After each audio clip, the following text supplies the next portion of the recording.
नमस्कार दोस्तों, स्वागत है आप सबका आज के इस वीडियो में। आज के वीडियो में हम जानने वाले हैं कि पंडित दीनदयाल कैशलेस कार्ड को कैसे आप खुद से घर बैठे ऑनलाइन कर सकते हैं। इसमें क्या क्या प्रक्रिया है, किन किन डॉक्यूमेंट की आवश्यकता पड़ती है, क्या प्रोसीजर है, इन सभी चीज़ों को आज के इस वीडियो में हम डिटेल में एक्सप्लेन करने वाले हैं।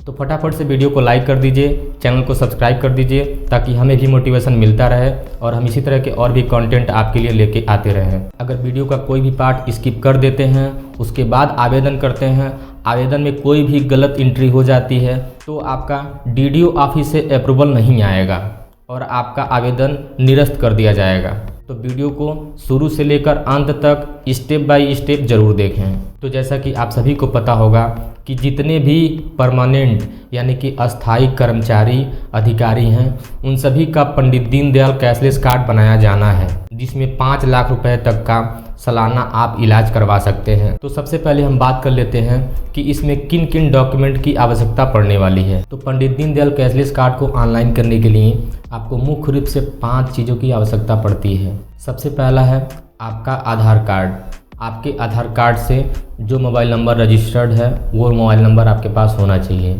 इसके अतिरिक्त आपके जितने भी डिपेंडेंट फैमिली है, जितने भी आश्रित परिवार हैं, उन सभी परिवार का फ़ोटो, उसके बाद उन सभी का आधार कार्ड, वो आपका ईमेल आईडी, वो आपका जो भी सैलरी बनता है वो पेमेंट एंड लेबल, इसके साथ डीडीओ कोड भी अनिवार्य होता है। अब कुछ लोगों के मन में ये डाउट हो रहा होगा कि डीडीओ कोड क्या है। तो एक ज़िले में जितने भी डिपार्टमेंट होते हैं उन सभी डिपार्टमेंट का एक डीडीओ कोड होता है जो ट्रेजरी ऑफिस में होता है। आपका डीडीओ कोड क्या है आप अपने ट्रेजरी ऑफिस में जाके पता कर सकते हैं। अगर आप चाहते हैं कि डीडीओ कोड को पता करने पर एक डिटेल में वीडियो बनाएं तो कमेंट बॉक्स में कमेंट कर सकते हैं। तो बिना समय गंवाए चलिए चलते हैं अपनी कंप्यूटर की स्क्रीन पर और जानते हैं कि इसके ऑनलाइन करने के क्या क्या प्रोसेस हैं। सबसे पहले आपको अपने कंप्यूटर के क्रोम ब्राउज़र को ओपन करना है। उसके बाद इस वाली साइट पर चले जाना है। इस वेबसाइट की लिंक इस वीडियो के डिस्क्रिप्शन बॉक्स में दे दी गई है। वहां से जाके आप 1 क्लिक में इस वेबसाइट पर आ सकते हैं। उसके बाद आपको आवेदन करने के लिए apply for state health card पर क्लिक करना है। तो देख सकते हैं यहाँ पर कुछ महत्वपूर्ण सूचना दिए गए हैं, इसको आप पढ़ सकते हैं। आप जानना चाहते हैं कि आपके आधार कार्ड से कौन सा मोबाइल नंबर रजिस्टर्ड है तो इस प्रोसीजर से आप जान सकते हैं। तो यहाँ पर आपको अपना मोबाइल नंबर इंटर करना है। उसके बाद कैप्चा कोड को यहाँ पर फिल कर लेना है। उसके बाद जनरेट ओटीपी पर क्लिक करना है।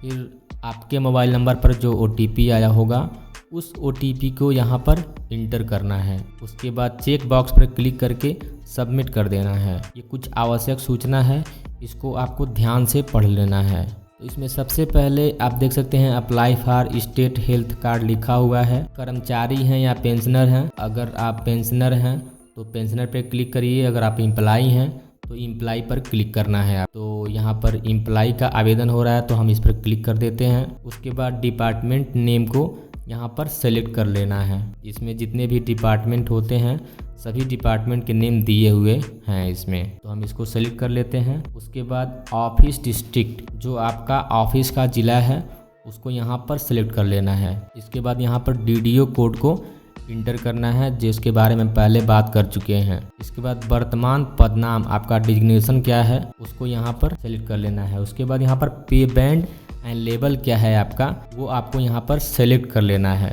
उसके बाद ऑफिस नेम, आपका कार्यालय का नाम क्या है वो यहाँ पर मैन्युअली इंटर करना है। उसके बाद आवेदक का नाम यहाँ पर फिल कर लेना है। उसके बाद नीचे आना है।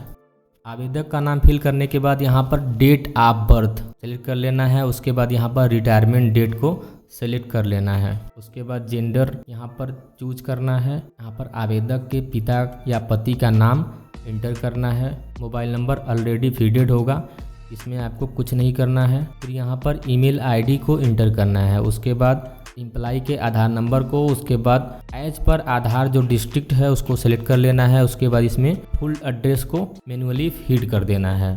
उसके बाद एम्प्लाई का यहाँ पर फ़ोटो सेलेक्ट कर लेना है। अब आप देख सकते हैं यहाँ पर फ़ोटो जो है मैक्सिमम 20 KB का होना चाहिए, उससे ज़्यादा का फ़ोटो नहीं होना चाहिए। डिक्लेरेशन को ध्यान से पढ़ के इन दोनों चेक बॉक्स पर क्लिक करके उसके बाद नीचे आना है। यहाँ पर कैप्चा कोड को फिल करके फिर सेव एंड नेक्स्ट पर क्लिक कर देना है।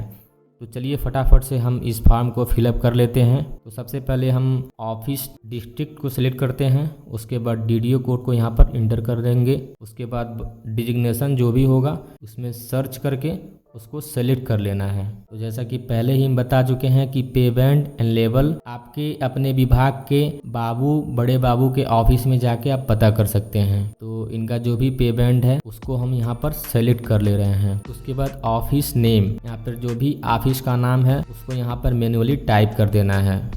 उसके बाद आवेदक का जो भी नाम है आधार के अकॉर्डिंग उस नाम को यहाँ पर टाइप कर लेना है। तो हम यहाँ पर नाम को टाइप कर ले रहे हैं। उसके बाद यहाँ पर एम्प्लॉय का डेट ऑफ बर्थ आधार के अकॉर्डिंग सेलेक्ट कर लेना है। उसके बाद इसमें रिटायरमेंट डेट को सेलेक्ट कर लेना है। उसके बाद जेंडर वाले ऑप्शन में आप जेंडर सेलेक्ट कर लीजिए। उसके बाद इसके नीचे है आवेदक के पिता या पति का नाम, इसमें आवेदक के पिता के नाम को हम फीड कर दे रहे हैं।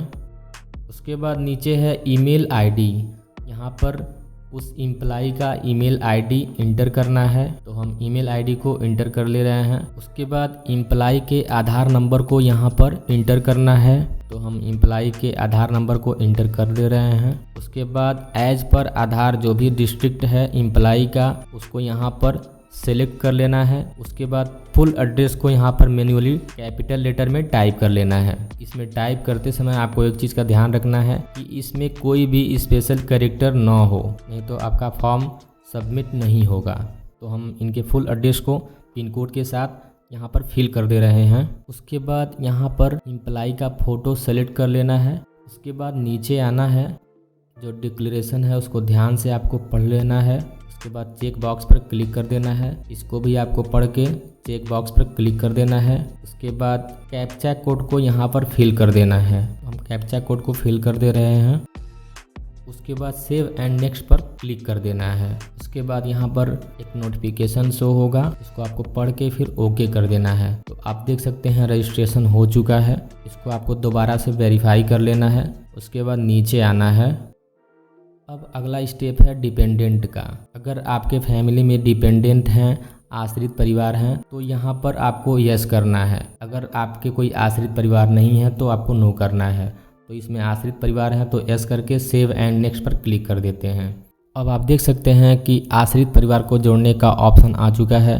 यहाँ पर डिपेंडेंट यानी आश्रित परिवार के गाइडलाइन दिए हुए हैं कि कौन कौन आपके परिवार में आश्रित आपके हो सकते हैं। इसको आपको ध्यान से पढ़ लेना है, उसी हिसाब से आश्रित परिवार को आपको ऐड करना है।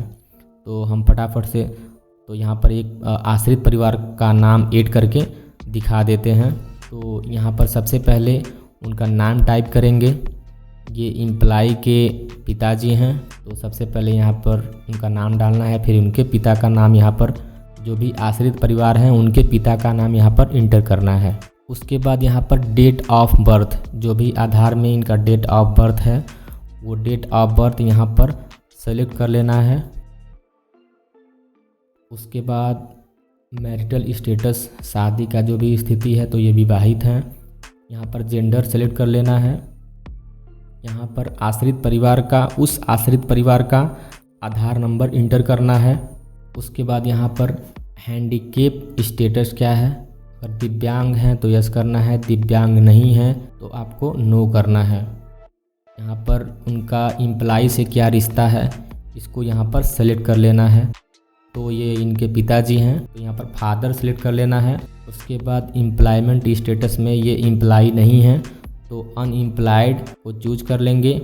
उसके बाद मंथली इनकम इनका क्या है, जो भी मंथली इनकम है आपको यहाँ पर इंटर कर देना है। उसके बाद इनका फ़ोटो अपलोड कर देना है, तो हम इनका फ़ोटो भी अपलोड कर दे रहे हैं। उसके बाद उनका फ़ोटो यहाँ पर सेलेक्ट करके उसके बाद दोबारा से सभी चीज़ों को देख के उसके बाद ऐड डिपेंडेंट पर आपको क्लिक कर देना है।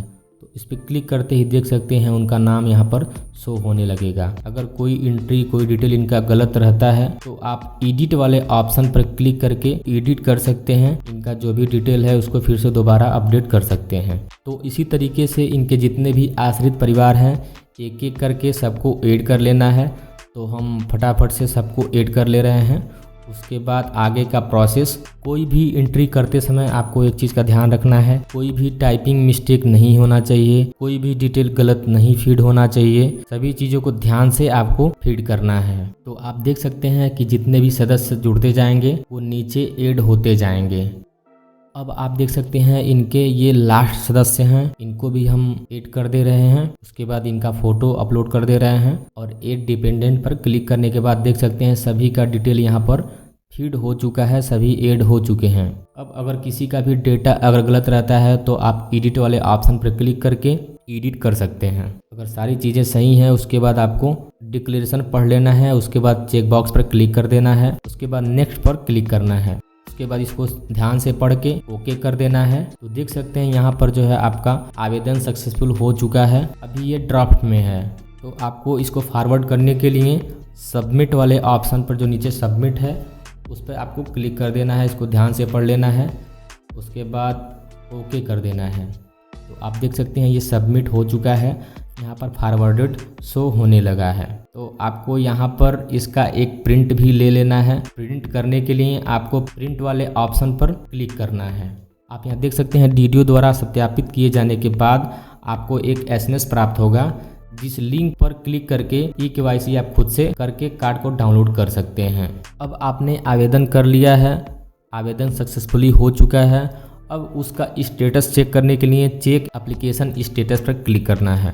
उसके बाद यहाँ पर एम्प्लॉय के आधार नंबर को इंटर करना है, उसके बाद कैप्चा कोड को यहाँ पर फिल करना है, उसके बाद सर्च वाले ऑप्शन पर क्लिक कर देना है। तो आप देख सकते हैं आवेदन की स्थिति यहाँ पर दिखने लगेगी। तो आप देख सकते हैं एप्लीकेशन स्टेटस अभी पेंडिंग में है। तो जब तक अप्रूव नहीं होता है तब तक आपको वेट करना है, ऐसे चेक करते रहना है। इसको अप्रूव हो जाने के बाद का प्रोसेस अगली वीडियो में बताया जाएगा कि कैसे आप खुद से केवाईसी कर सकते हैं और केवाईसी करके पंडित दीनदयाल कैशलेस कार्ड को डाउनलोड कर सकते हैं। तो उम्मीद करते हैं कि ऑनलाइन करने का प्रोसेस आप जान चुके हैं। इसके बाद जो भी आपका आवेदन है, जो भी आप आवेदन किए हैं, वो आपके डीडीओ ऑफिस में जाएगा, वहाँ से अप्रूवल मिलेगा। बाकी का प्रोसेस अगली वीडियो में हम जानेंगे कि कैसे आप केवाईसी करना है, कैसे अपने पंडित दीनदयाल कैशलेस कार्ड को डाउनलोड करना है।